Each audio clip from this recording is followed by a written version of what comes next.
The Centaurian ambassador couldn't believe his compound eyes. "You modified your ship's fusion reactor to power a coffee machine." Lieutenant Kelly Michaels shrugged, sipping her perfectly brewed espresso. The standard power outlets weren't giving it enough juice. Look, when you've got 300 sleep-deprived engineers about to start their shift, you make it work.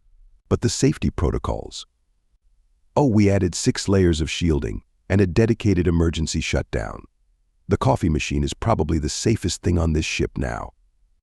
The ambassador's translator struggled with her next words, and your superiors approved this modification. Kelly grinned. "Bold of you to assume we told them. Want a cup? We even figured out how to make it work in 0G.